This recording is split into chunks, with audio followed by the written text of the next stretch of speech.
Hello everyone, nhớ rằng nè. Hôm nay chị của khen nè. Giờ fruits. Okay, fruits yeah, chỉ mà chín đông. So, chị của khen nè tiệt fruits chỉ trong giá thiệt. Họ hãy chán nè, okay. Đó chính nó của cho hai chọn bé mi cá sứ thì hãy tiệt bé từ mới cho đua nè bỏ tiệt do cho họ chỉ mà chín đông ra chính nè. So, let's on yeah, the first fruit, yeah, avocado, avocado, avocado, avocado. Okay, mỗi cho hai tiếng avocado, là avocado. Okay, so nhớ tờ trên này nhà hay trả sứ, đây là cụ thể của hai tiếng avocado, avocado. Avocado. Next, yeah, berry, berry, berry. Nếu bỏ tia berry, yeah đó chỉ nó berry, yeah cho trong nó nữa. Next, yeah tia apricot, apricot. Apricot, apricot, apricot. Chỉ trong nó.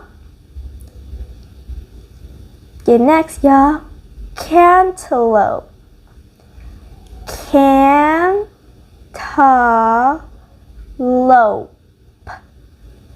cantaloupe.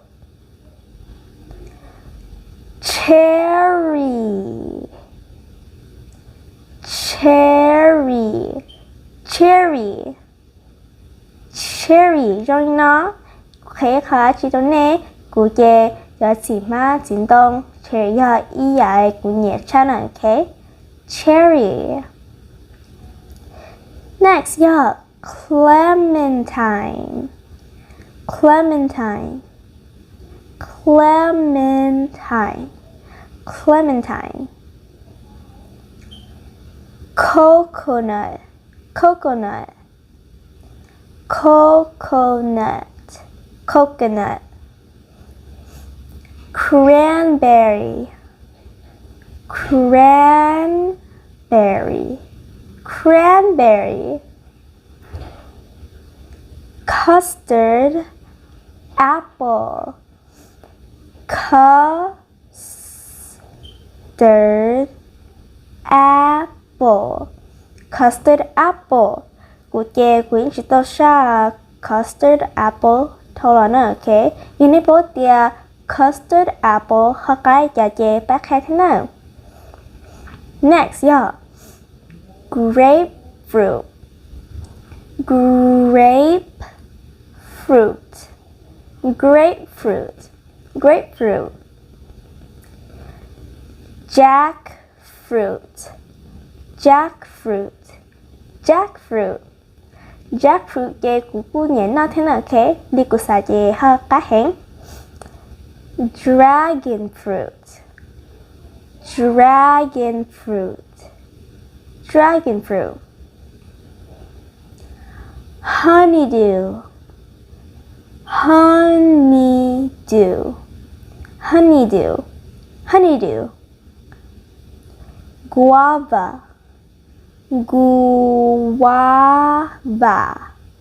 guava, guava. Grapes, grapes, grapes, grapes.